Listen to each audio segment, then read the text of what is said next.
Hello and welcome to Roosted. Let's learn how to open shifts to your preferred workers before anyone else. There are multiple ways through which we can set preferred workers.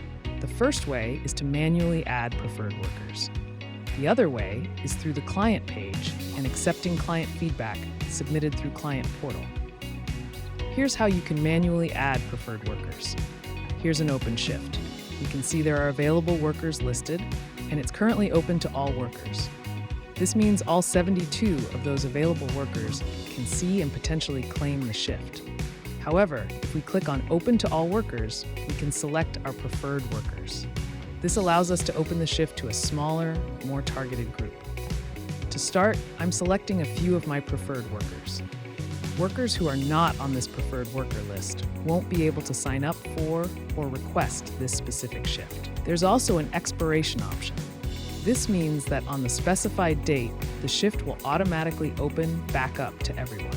Once we're happy with our selections, we can simply hit Save to confirm the changes.